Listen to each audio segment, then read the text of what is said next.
Hi, this is the third video, configuring dynamic DNS on your local network.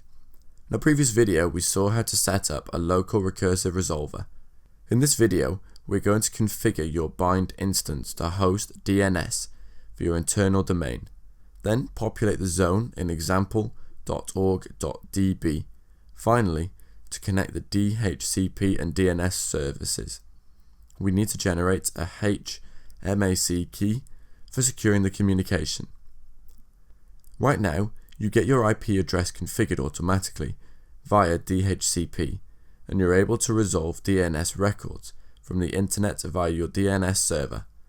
With the use of dynamic DNS, you can also leverage your DNS server to address your local systems by name as well. Let's see how to do it. Let's configure dynamic DNS on your local network.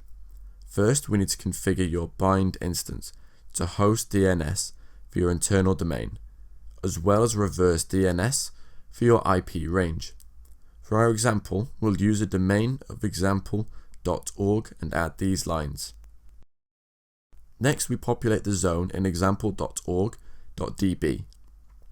Then we populate the reverse zone in rev.1.168.192.in.addr.arpa.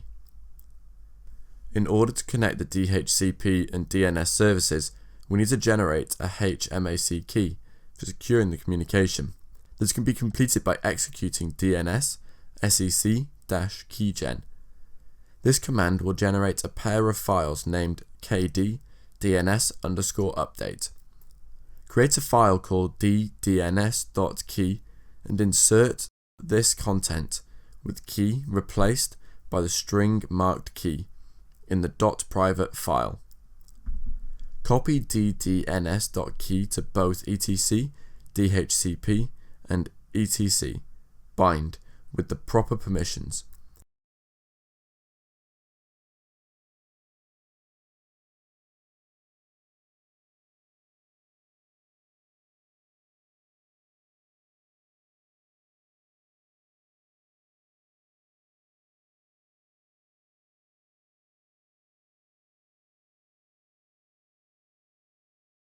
Tell bind about the ddns updating key by adding it to etc bind named.conf.local. Then tell bind to allow updating of the zones you previously created by adding an allow update entry to your zones so that they look similar. Now we need to update the DHCP server to have it hand out your name server instead of Google's and send hostname updates to your DNS server using the correct key. Let's see how it works. Bind or named supports the ability to dynamically update DNS records through the use of clients, which are configured to sign the update messages using HMAC.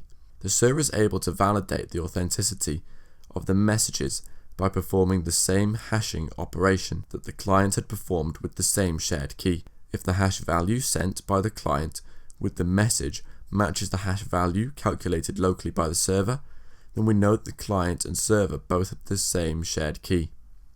This dynamic update feature can be leveraged to create or modify DNS records on the fly using the ns-update command.